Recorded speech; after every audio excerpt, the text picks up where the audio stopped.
கிறிஸ்துவுக்குள் பிரியமானவர்களே, நாம் ஆதியாமத்திலே எந்த இடத்திலே விட்டோமோ அங்கிருந்து யாத்ராமத்திலே சரித்திரம் தொடர்கிறது. என்றாலும் 31 அல்லது 32 நூற்றாண்டுகள் கடந்துவிட்டது.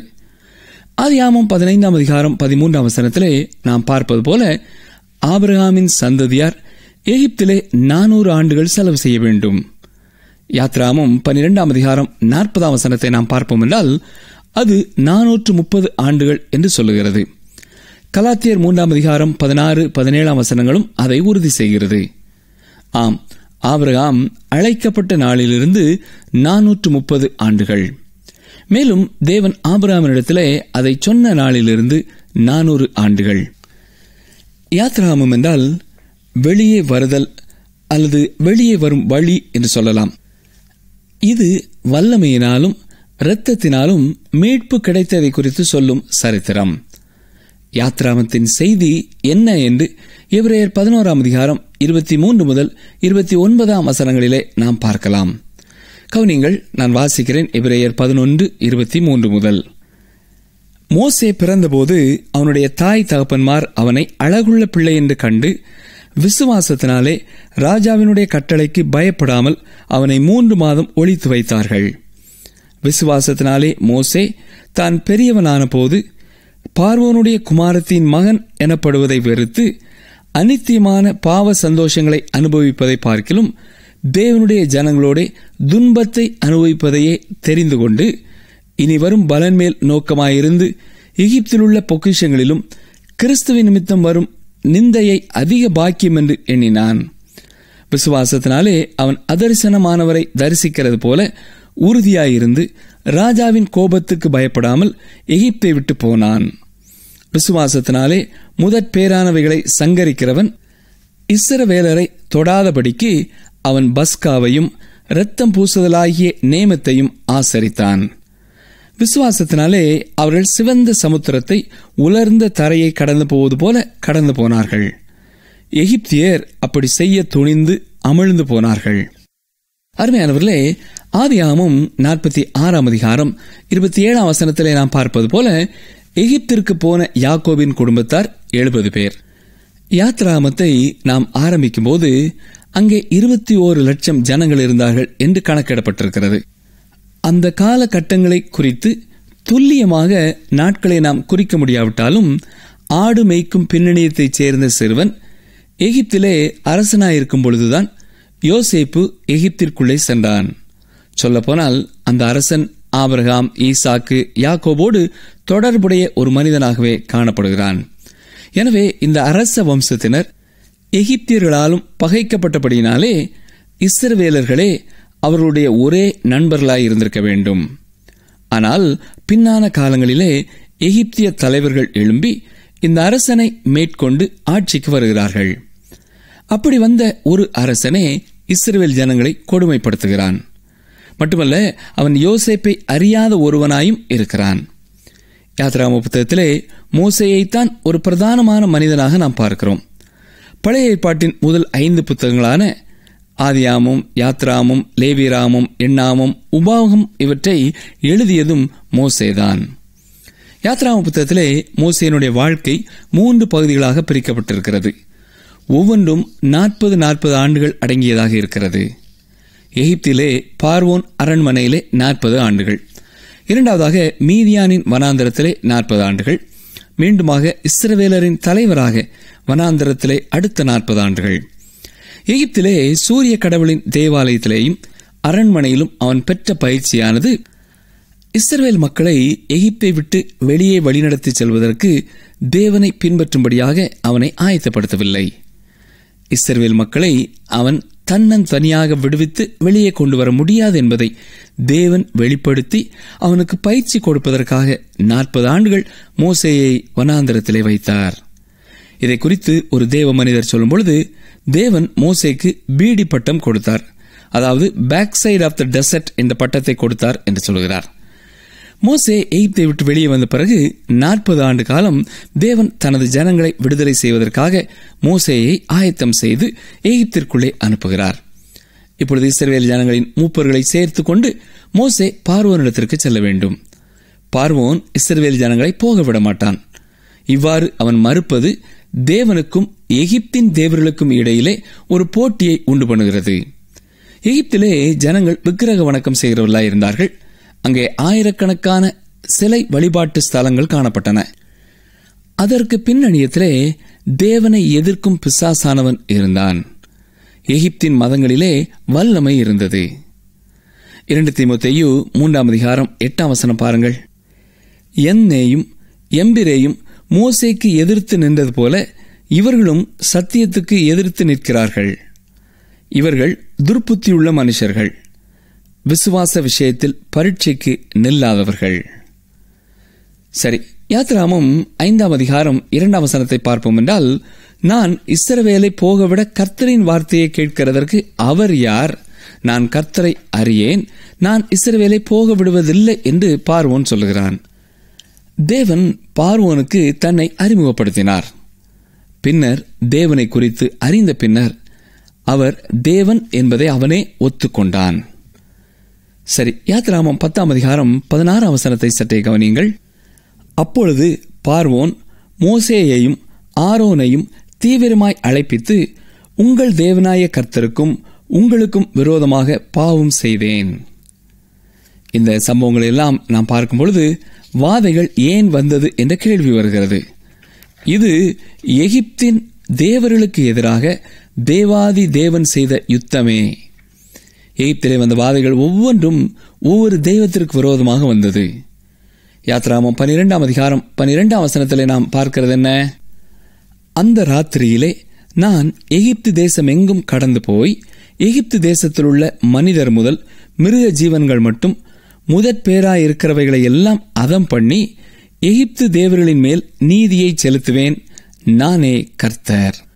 அருமையானவர்களே, தேவனாகிய கர்த்தர் எகிப்தின் தேவர்களை விட மகா உன்னதமானவர், அவர்களை விடுதலை செய்ய வல்லமை உள்ளவர் என்பதை தன் ஜனங்கள் அறிந்து கொள்ளும்படியாகவே தேவன் விரும்பினார். இந்த சரித்திரத்தை தான் யாத்ராம புத்தகத்திலே நாம் வாசிக்கிறோம். யாத்ராமத்தை 5 பகுதிகளாக நாம் பிரிக்கலாம். முதலாவதாக மோசே குறித்த சம்பவங்களை முதல் 11 அதிகாரங்களிலே நாம் பார்க்கிறோம். இரண்டாவதாக 12 முதல் 14 வரை வாதைகளையும் ஜனங்கள் எப்படி விடுதலை பெற்றார்கள் என்பதையும் பார்க்கிறோம். மூன்றாவதாக சீனாய் மலையை நோக்கி அவர்கள் புறப்படுவதை 15 முதல் 18 அதிகாரங்களிலே பார்க்கிறோம். அங்கே ஆவிக்குரிய போதனை அவர்களுக்கு கிடைக்கிறது.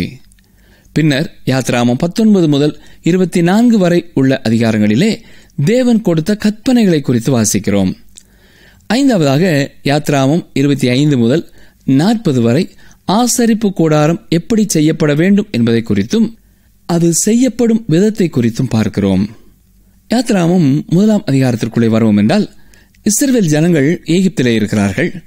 வீர தீரமான 2 பெண்களை குறித்து குறிப்பாக நாம் இந்த அதிகாரத்திலே பார்க்கலாம். யாத்ராமத்தின் முதல் சில வசனங்கள் இதை ஆதியாமத்தோடு இணைக்கும் காரியமாய் இருக்கிறது. முதலாவதாக எகிப்திற்குள்ளே வந்தவர்களின் பெயர் பட்டியல் மற்றும் வருடங்கள் சுருக்கமாக விரைவாக சொல்லப்படுகிறது. யாத்ராமம் 1 அதிகாரம் 7 முதல் ஆதியாமத்தின் சம்பவங்கள் அப்படியே தொடர்கிறது என்று சொல்லலாம். யாத்ராமத்திலே முக்கியமான வாக்கியம் அல்லது கருத்து வாக்கியம் என்று சொன்னால் யாத்ராமம் 20 அதிகாரம் 2 வசனம். அது என்ன சொல்கிறது? உன்னை அடிமைத்தன வீடாகிய எகிப்து தேசத்திலிருந்து புறப்பட பண்ணின உன் தேவனாய கர்த்தர் நானே என்று சொல்லுகிறது. யாத்ராமம் 1 அதிகாரம் 1 முதல் 6 வசனங்களை பாருங்கள். எகிப்துக்கு போன இஸ்ரவேலுடைய குமாரரின் நாமங்களாவன: ரூபன், சிமியோன், லேவி, யூதா, இசக்கார், செபுலோன், பென்யமீன், தான், நப்தலி, காத், ஆசேர் என்பவைகளே. இவர்கள் யாக்கோபுடனே தங்கள் தங்கள் குடும்பத்தோடும் கூட போனார்கள். யோசேப்போ அதற்கு முன்னமே எகிப்தில் போயிருந்தான். யாக்கோபின் கற்ப பிறப்பாகிய யாவரும் 70 பேர். யோசேப்பும் அவனுடைய சகோதரர் யாவரும் அந்த தலைமுறையார் எல்லாரும் மரணமடைந்தார்கள். யாத்ராமம் ஆதியாமத்தின் தொடராயிருக்கிறது. யோசேப்பின் மரணமானது ஆதியாமத்தை நிறைவு செய்கிறது. யாத்ராமம் 1 அதிகாரம் 6 வசனத்திலே யோசேப்பும் அவருடைய சகோதரரும், அதாவது அந்த குறிப்பிட்ட சந்ததியினர் எல்லாரும் மரித்து போனார்கள் என்பதை நமக்கு காட்டுகிறது. 350 ஆண்டுகள் கடந்து சென்று விட்டது. ஆதியாகமம் 46 அதிகாரத்திலே எகிப்து தேசத்திலே இஸ்ரவேல் ஜனங்கள் பலுகி பெருகி பெரிய ஒரு ஜாதி ஆவார்கள் என்று சொல்லியிருக்கிறார். யாத்ராகமம் 1 அதிகாரம் 7 வசனம் பாருங்கள். இஸ்ரவேல் புத்திரர் மிகுதியும் பலுகி ஏராளமாய் பெருகி பலத்திருந்தார்கள், தேசம் அவர்களால் நிறைந்தது. இப்படிப்பட்ட சூழ்நிலையிலே 8 வசனத்தை நாம் பார்க்கும் பொழுது அங்கே ஒரு பெரிய மாற்றம் நடைபெற்றிருப்பதை நமக்கு தெளிவுபடுத்துகிறது. வசனம் 8, யோசேப்பை அறியாத புதிய ராஜன் ஒருவன் எகிப்தில் தோன்றினான். ஆம், அந்த வசனத்திலே சொல்லப்பட்டிருக்கிறதைப் போல யோசேப்பை குறித்து கேள்விப்படாத ஒரு மனிதன் அங்கே அரசனாயிருக்கிறான். இடைப்பட்ட காலத்திலே அரசனாயிருந்த ஹிக்சாஸ் அல்லது மேய்ப்பர்களின் வரிசையிலே வந்த அரசர்கள் அரியணையை விட்டு அகற்றப்பட்டு பழைய எகிப்திய அரச பரம்பரையினர் மீண்டும் அரியணைக்கு வருகிறார்கள். இந்த புதிய அரசன் யோசேப்பை குறித்து எதுவுமே கேள்விப்படவில்லை. யோசேப்பை குறித்த எந்த கரிசனையும் அவனுக்கு இல்லை. அவனுடைய சந்ததியாரை குறித்து எந்த அக்கறையும் இல்லை. அருமையானவர்களே, இந்த 8 வசனத்திலே ஒரு பெரிய பாடத்தை நாம் கற்றுக்கொள்ள வேண்டும்.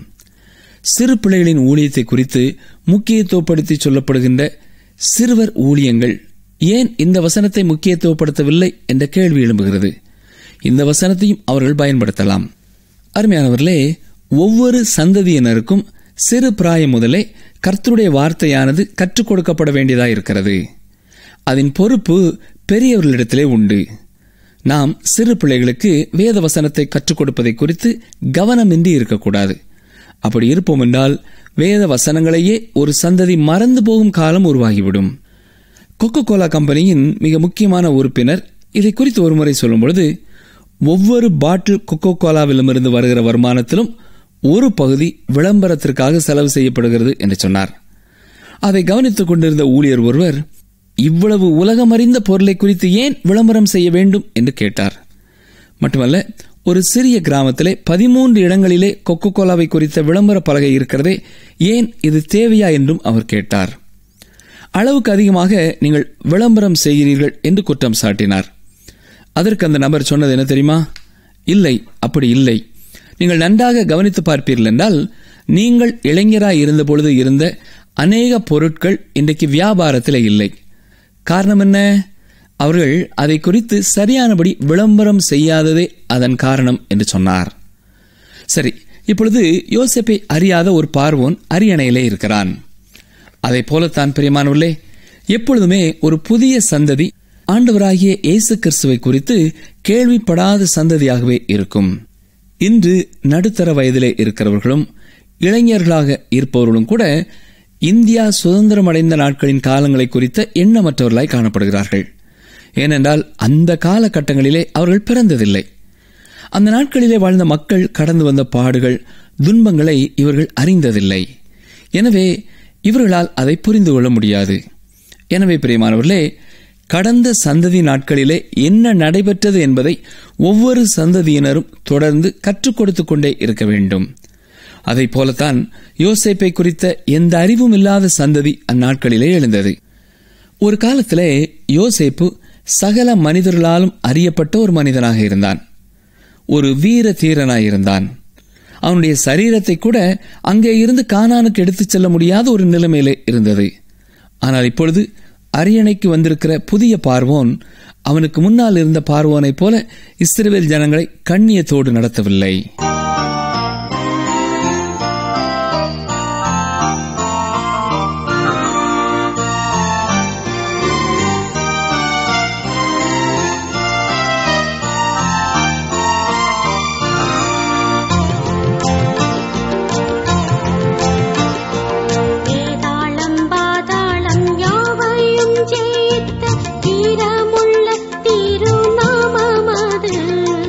வேதாளம் பாதாளம்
வசனங்கள் 9-10 பாருங்கள்.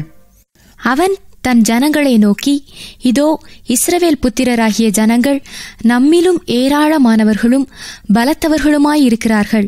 அவர்கள் பெருகாதபடிக்கும் ஒரு யுத்தம் உண்டானால் அவர்களும் நம்முடைய பகைஞரோடே கூடி நமக்கு விரோதமாக யுத்தம் பண்ணி தேசத்தை விட்டு புறப்பட்டு போகாதபடிக்கும் நாம் அவர்களை குறித்து ஒரு உபாயம் பண்ண வேண்டும் என்றான். அருமையானவர்களே, எகிப்திற்கு விரோதமாக வருகிற எந்த ஒரு படையோடும் கூட இஸ்ரவேல் ஜனங்கள் சேர்வார்கள் என்றால் எகிப்து தோற்கடிக்கப்பட்டு விடும் என்ற நிலைமை இருந்தது.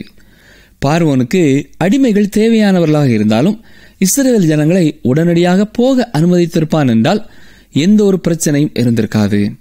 இஸ்ரவேல் ஜனங்களை விடுதலை செய்வதற்கு பதிலாக உலக ஞானத்தை பயன்படுத்தி பிரச்சனையான ஒரு சூழ்நிலையை மேற்கொள்ள முயல்கிறான். வசனம் 11 பாருங்கள். அப்படியே அவர்களை சுமை சுமக்கிற வேலையினால் ஒடுக்கும்படிக்கு அவர்கள் மேல் விசாரணைக்காரரை வைத்தார்கள். அப்பொழுது அவர்கள் பார்வோனுக்காக பித்தோம், ராமசேஸ் என்னும் பண்டசாலை பட்டணங்களை கட்டினார்கள். இஸ்ரவேல் ஜனங்கள் கடுமையான வேலையை செய்ய கட்டாயப்படுத்தப்பட்டார்கள். அவர்கள் பிரமிடுகளை கட்டவில்லை. ஏனென்றால் அவை எல்லாம் ஏற்கனவே பல்லாண்டுகளுக்கு முன் அங்கே இருந்தது. ஆனால் இஸ்ரவேல் ஜனங்கள் பண்டசாலை பட்டணங்களை கட்டும்படியாக கட்டாயப்படுத்தப்பட்டார்கள். இந்த பித்தோம், ராமசேஸ் என்ற பண்டசாலை பட்டணங்களை அவர்கள் கட்டினார்கள். இவர்கள் கட்டாயப்படுத்தப்பட்டு நெருக்கப்பட்டு செங்கல் செய்ய பண்ணி அதை கொண்டு அந்த பட்டணங்கள் கட்டப்பட்டன. இஸ்ரவேல் ஜனங்கள் அடிமைகளாக கொடுமைப்படுத்தப்பட ஆரம்பித்த காலங்களிலே செங்கோல் செய்வதற்கான வைக்கோலும் அவர்களுக்கு கொடுக்கப்பட்டது. அவர்கள் மேலே பார்வோனுக்கு இருந்த எரிச்சல் அதிகமாக அவர்களே அந்த வைக்கோலையும் சேகரிக்க வேண்டும் என்ற கட்டளை கொடுக்கப்பட்டது. மட்டுமல்ல, ஏற்கனவே செய்து கொண்டிருந்த செங்கல்களின் எண்ணிக்கையையும் குறைத்துவிடக்கூடாது என்று கூறப்பட்டது. இந்த காலகட்டத்திலே எகிப்திலே இஸ்ரவேல் ஜனங்கள் ஒரு இக்கட்டான சூழ்நிலையிலே இருந்தார்கள் என்பதிலே எந்த விதமான சந்தேகமும் இல்லை. எகிப்திய மக்கள் இஸ்ரவேலரின் வாழ்க்கையை மேலும் மேலும் கடினமானதாக்கினார்கள். வசனம் 12 பாருங்கள். ஆனாலும் அவர்களை எவ்வளவு ஒடுக்கினார்களோ அவ்வளவாய் அவர்கள் பலுகி பெருகினார்கள். ஆகையால் அவர்கள் இஸ்ரவேல் புத்திரரை குறித்து எரிச்சல் அடைந்தார்கள்.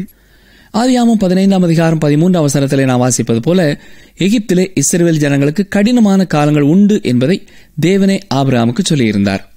பாருங்கள், அந்த வசனத்தையும் நான் வாசிக்கிறேன். ஆதியாகமம் 15:13.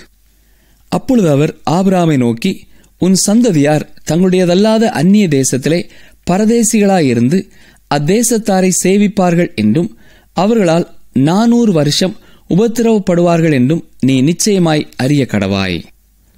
அருமையானவர்களே, இந்த வசனத்திலே 3 காரியங்கள் முன் அறிவிக்கப்பட்டிருக்கிறது. முதலாவதாக, அவர்கள் அந்நிய தேசத்திலே பரதேசிகளாயிருப்பார்கள். அது மட்டுமல்ல, அந்த தேசத்தாரை சேவிப்பார்கள். மூன்றாவதாக, அங்கே அவர்கள் உபத்திரவப்படுவார்கள்.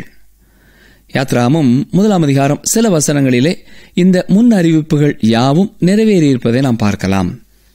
பிரியமானவர்களே, இந்த இஸ்ரவேல் ஜனங்கள் எகிப்திலே எவ்வளவு ஒடுக்கப்பட்டார்களோ அவ்வளவாய் அவர்கள் பலுகி பெருகினார்கள் என்று வாசிக்கிறோம். தொடர்ந்து 13 முதல் 15 வசனங்களை பாருங்கள்.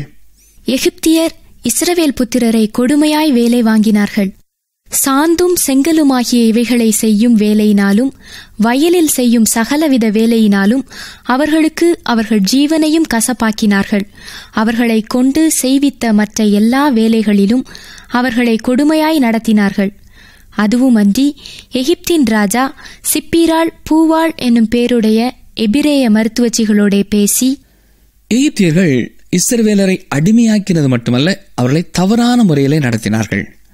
இவ்வாறு அவர்கள் உபத்திரவப்படுத்தப்பட்டாலும் தேவனுடைய ஆசீர்வாதம் அவர்கள் மேலே தங்கியிருந்து அவர்கள் திரளாய் பெருகினார்கள். இவ்வாறாக இருந்த அடிமைத்தன மக்கள் கூட்டம் பெருகுவதை எகிப்திய மன்னனாகிய பார்வோன் கண்டான். எனவே இது தொடர்பாக எபிரேய மருத்துவச்சிகளோடு அவன் பேசி பிரச்சனைகளை தீர்க்க முற்படுகிறான். அருமையானவர்களே, இந்த சிப்பிராள் பூவாள் என்ற பெண்களுடைய பெயரின் அர்த்தத்தை நாம் புரிந்து கொள்வது ஆர்வம் தரக்கூடியதாயிருக்கும். சிப்பிராள் என்றால் அழகு என்று பொருள். பூவாள் என்றால் குறிப்பிடத்தக்க சிறப்பு என்று பொருள். மாலை வேளையிலே எடுக்கப்பட்ட படங்களாக எகிப்திய பெண்களை நீங்கள் பார்ப்பீர்கள் என்றால் எகிப்திலே வாழ்ந்த பெண்களுடைய வாழ்க்கையிலே அழகு வெளிப்படும் ஒன்றாகவே காணப்படும்.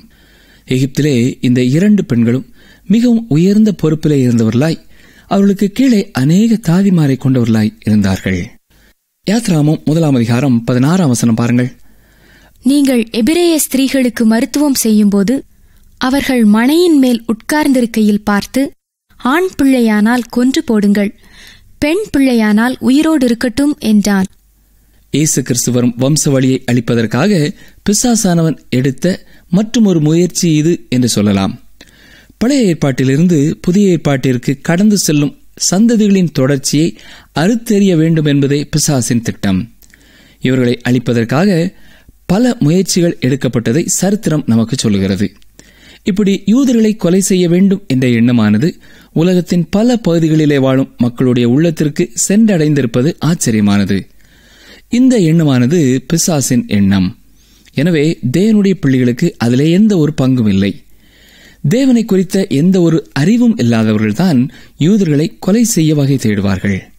ஆனால் இருளான காலங்களிலே திருச்சபை என்பதும் யூதர்களுக்கு எதிராக உருவாகிறது. இது உண்மை. ஏனென்றால் இருளான காலங்களிலே திருச்சபையும் கர்த்தருடைய வார்த்தையை விட்டு தூரமாய் போய்விடுகிறது.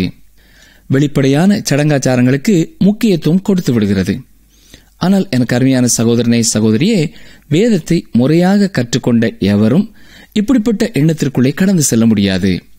இஸ்ரவேலின் பிள்ளைகளை கொலை செய்ய பிசாசு எடுத்த சதியிலே தேவன் தலையிடுகிறார். எபிரேய ஆண் குழந்தைகளை எல்லாம் கொலை செய்ய வேண்டும் என்ற திட்டமானது நிறைவேறவில்லை. வசனம் 21 பாருங்கள். மருத்துவச்சிகள் தேவனுக்கு பயந்ததினால் அவர்களுடைய குடும்பங்கள் தழைக்கும்படி செய்தார். இந்த 2 பெண்களும் தேவனுக்கு கீழ்ப்படிவதா பார்வோனுக்கு கீழ்ப்படிவதா என்ற தீர்மானம் எடுக்க வேண்டியவர்களாய் இருந்தார்கள். மட்டுமல்ல, அவர்கள் தேவனுக்கு கீழ்ப்படிவதை கற்றுக்கொண்டார்கள். இவ்வாறு அவர்கள் கீழ்ப்படிந்ததற்கான விளைவான தேவனுடைய ஆசீர்வாதத்தையும் அவர்கள் பெற்றுக் கொண்டார்கள். சிப்பிராள் பூவாள் சந்ததியின் பெயர்கள் இஸ்ரவேலின் சந்ததியிலே இடம்பெறும்படியாக தேவன் செய்தார். தேசத்திலே அவர்கள் மதிக்கப்பட்டார்கள். வசனம் 22. அப்பொழுது பார்வோன் பிறக்கும் ஆண் பிள்ளைகளை எல்லாம் நதியிலே போட்டுவிடவும் பெண் பிள்ளைகளை எல்லாம் உயிரோடே வைக்கவும் தன் ஜனங்கள் எல்லோருக்கும் கட்டளையிட்டான். இவ்வாறு பார்வோன் சொன்ன ஆலோசனையின்படி செய்யப்படும் என்றால் சீக்கிரமாக எகிப்திலிருந்த இஸ்ரவேல் ஜனங்கள் எல்லாரும் அழிக்கப்பட்டு விடுவார்கள். ஆனால் பார்வோனின் இந்த கட்டளையானது கீழ்ப்படியப்படவில்லை. யாத்ராமத்தின் தொடர்ந்து வரும் அதிகாரங்கள் அதை நமக்கு தெளிவாய் சொல்லுகிறது. எகிப்தின் அடிமைத்தனத்திலிருந்து இஸ்ரவேல் ஜனங்களை விடுதலை செய்து கொண்டு வரும்படியாக தேவன் மோசேயை எழுப்பினார். யாத்ராமம் மீட்பின் மகத்துவத்தை கூறும் ஒரு புத்தகம். அருமையானவர்களே, இன்றும் தேவன் எப்படி நம்மை விடுதலை செய்கிறார் என்பதையும் விளக்கி காட்டும் ஒரு சரித்திரமாய் இது இருக்கிறது. இன்றைக்கும் தேவன் எப்படி நம்மை பாவத்திலிருந்தும் உலகத்திலிருந்தும் மாம்சத்திலிருந்தும் ஏன் பிசாசினிடத்திலிருந்தும் விடுதலை செய்கிறார் என்பதை நமக்கு காட்டுகிறது. பரலோக வாழ்க்கைக்காக விடுதலை செய்கிறார் என்பதை இந்த புத்தகத்திலிருந்து நாம் தெளிவாக கற்றுக்கொள்ள முடியும். இந்த கருத்தை மனதிலே வைத்தவர்களாக நீங்கள் தொடர்ந்து நிகழ்ச்சியை கேளுங்கள். ஒரு நிகழ்ச்சியையும் தவற விட்டு விடாதீர்கள். இன்று நான் வாசித்த பகுதியிலே முக்கியமாக நாம் மனதிலே வைக்கக்கூடிய 2 காரியங்களை உங்களுக்கு நான் ஞாபகப்படுத்த விரும்புகிறேன். முதலாவதாக, சந்ததி சந்ததியாக வேத வசனங்கள் கற்றுக் கொடுக்கப்பட வேண்டும். சிறுவர் ஊழியங்கள் மிக மிக முக்கியமானது. ஆனால் இன்று வர வர சிறுவர் ஊழியங்களுக்கு கொடுக்கப்படுகிற முக்கியத்துவங்கள் குறைந்து கொண்டே போவதை நாம் பார்க்கிறோம். அருமையானவர்களே, இது வேதனைக்குரிய ஒரு காரியம். இதை கேட்டுக்கொண்டிருக்கிறவர்களே, சிறுவர் ஊழியங்களிலே நீங்கள் கலந்து கொள்ள ஆண்டவர் உங்களுக்கு வாய்ப்பு கொடுப்பார் என்றால் அதற்கு முதலாவது முக்கியத்துவத்தை நீங்கள் கொடுத்து அப்படிப்பட்ட ஊழியங்களிலே நீங்கள் கலந்து கொள்ளுங்கள். உங்கள் பிள்ளைகள் வேத வசனங்களை அறிந்து கொள்வதற்கான வாய்ப்புகள் இருக்கும் என்றால் அதை தவற விட்டு விடாதிருங்கள். சிறு வயதிலேயே பிள்ளைகள் கர்த்தருடைய வசனங்களை கேட்டு அறிந்து கொள்ளும் பொழுது முதிர் வயதிலும் அதை அவர்கள் விடாதிருப்பார்கள். இரண்டாவதாக, சிப்பிராள் பூவாளுடைய வாழ்க்கையிலே அவர்கள் பார்வோனுக்கு கீழ்ப்படிவதை விட தேவனுக்கு கீழ்ப்படிவது முக்கியம் என்பதை குறித்து உணர்ந்து தெளிவான தீர்மானத்திற்குள்ளே கடந்து வந்தார்கள். நம்முடைய வாழ்க்கையிலேயும் நாம் ஒவ்வொருவரும் எப்படிப்பட்ட சூழ்நிலையிலே இருக்கிறோம் என்பது நமக்கு தெரியும். எப்படிப்பட்ட சூழ்நிலையிலேயும் நாம் தேவனுக்கு கொடுக்க வேண்டிய முக்கியத்துவத்தை கொடுத்து தேவனுடைய காரியங்களுக்கு முதலாவது கீழ்ப்படிய நாம் கற்றுக்கொள்ள வேண்டும். தேவனுக்கு நாம் கீழ்ப்படுகிற ஒரு வாழ்க்கை வாழும் பொழுது அதற்கான வெகுமதியை தேவன் கட்டாயம் தருவார் என்பதிலே சந்தேகமில்லை. 21ஆம் வசனத்திலே நாம் வாசித்தது போல மருத்துவச்சிகள் தேவனுக்கு பயந்ததினாலே அவர்களுடைய குடும்பங்கள் தேவன் தழைக்கும்படி செய்தார். உங்களுடைய குடும்பங்கள் தழைக்க வேண்டும் என்று சொன்னால் கர்த்தருக்கு பயந்து அவருக்கு கீழ்ப்படியுங்கள். அப்பொழுது நித்தியமாய் சந்ததி சந்ததியாய் உங்களுடைய பிள்ளைகளும் கர்த்தருடைய பிள்ளைகளாய் வாழ்வார்கள் என்பதிலே சந்தேகமில்லை. ஜெபிப்போமா. எங்களை நேசிக்கிற எங்கள் நல்ல ஆண்டவரே, இந்த நாளிலேயும் யாத்ராம புத்தகத்தை நாங்கள் கற்றுக்கொள்ள துவங்கி இருக்கிறோம். கர்த்தர்தாமே தொடர்ந்து நாங்கள் கற்றுக்கொள்ளும் பொழுது உங்களுடைய மீட்பின் மகத்துவத்தை நாங்கள் சரியாக புரிந்து கொள்ளவும், எங்கள் ஒவ்வொருவருடைய வாழ்க்கையிலையும் அந்த மீட்பின் அனுபவத்திற்குள்ளே கடந்து வரவும் நீர் எங்களுக்கு துணை செய்ய வேண்டும் என்று ஜெபிக்கிறோம். இந்த உலகத்திலேயும் இன்றும் வாழுகிற எண்ணற்ற மக்களுக்காக நீர் வைத்திருக்கிற மீட்பின் திட்டத்தை நாங்கள் சரியாய் அறிவிக்கிறவர்களாக இருக்கவும், புரிந்து கொள்ள முடியாதவர்களுக்கு உதவி செய்கிறவர்களாக காணப்படவும் எங்களை நீர் வழிநடத்தும். உலகம், மாமிசம், பிசாசனாலே கட்டப்பட்டிருக்கிற எண்ணற்ற மக்களை இந்த நிகழ்ச்சியை கேட்கும்படியாய் நீரை வழிநடத்தும். உம்முடைய மீட்பின் திட்டத்தை புரிந்து கொண்டு விடுதலை பெற்று அனுபவிக்க எங்களை வழிநடத்தியல்ல வேண்டும் என்று நாங்கள் ஜெபிக்கிறோம். தனிப்பட்ட வாழ்க்கையிலேயும் மீட்பின் அனுபவத்தை பரிபூர்ணமாய் அனுபவியாமல் இருக்கிற யாராவது இன்று நிகழ்ச்சியை கேட்டுக்கொண்டிருப்பார்கள் என்றால், இந்த யாத்ராம புத்தகத்தை கற்று முடிக்கும் முன்பதாக தனிப்பட்ட வாழ்க்கையிலே ஒரு பெரிய விடுதலையையும் பெரிய சந்தோஷத்தையும் பெற்றுக்கொள்ள நீரே கிருபை செய்யும். இயேசு கிறிஸ்துவின் வல்லமையுள்ள நாமத்தினாலே மனத்தாழ்மையோடு ஜெபிக்கிறோம் பிதாவே, ஆமேன். இந்த நிகழ்ச்சி உங்களுக்கு பிடிச்சிருக்கா? அப்ப இப்பவே மிஸ்டர் கால் கொடுங்க. பரிசு வெல்றது நீங்களாவும் இருக்கலாம்.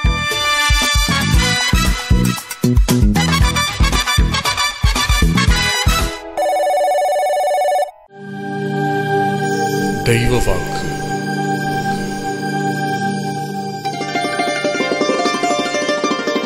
கர்த்தரோ உண்மையுள்ளவர். அவர் உங்களை ஸ்திரப்படுத்தி தீமையினின்று விலக்கி காத்துக் கொள்வார். 2 தெசலோனிக்கேயர் 3:3.